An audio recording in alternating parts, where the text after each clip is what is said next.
So this is how to hold your crank if you're doing a timing belt change and you want to change your front main seal. You've got to be able to hold your crank pulley still if you've already got your timing belt off.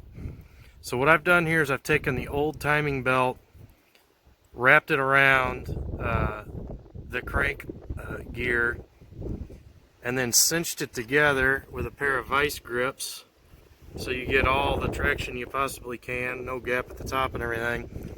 And then I take an adjustable wrench and put on my vice grips, and that's held it really well because you're going to have to hammer on that thing with an impact for quite a while to get it to break loose. Every one of these I've done, I've had to hammer on it for several minutes before it breaks loose, but it did finally come off. I just got it loose. I wanted to make sure this worked before I made the video for obvious reasons.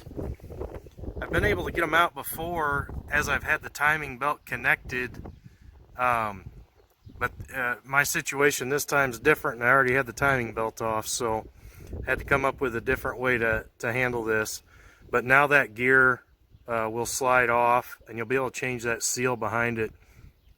So that pulley should come off pretty easy now.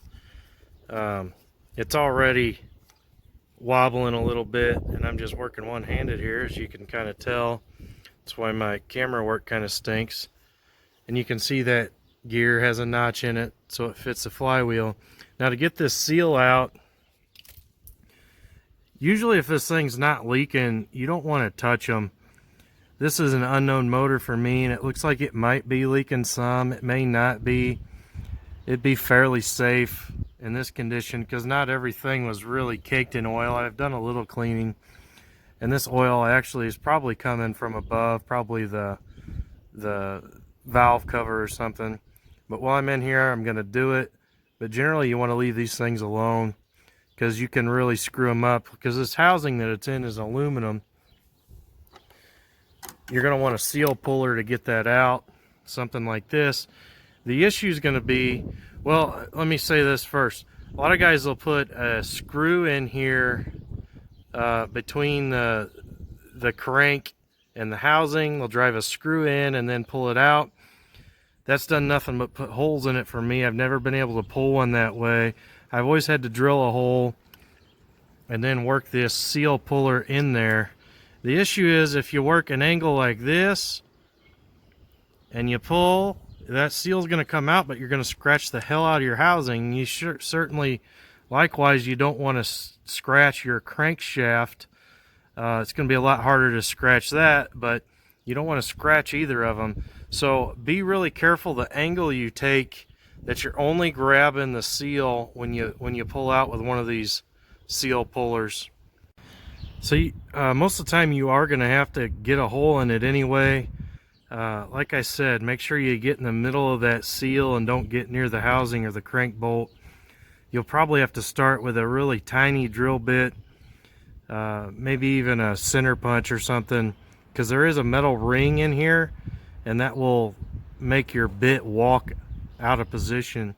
So you might have to take a couple stabs at it. I always try a screw because but it's only ever partially pulled one of these seals before.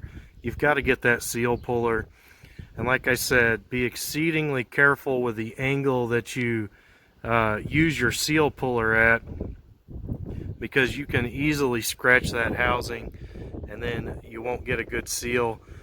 I'm assuming maybe you can kind of smooth it out and put some RTV in that gap maybe, because it's not like this thing spins around. You could probably get some RTV in there to seal up any gouges that you put in the housing.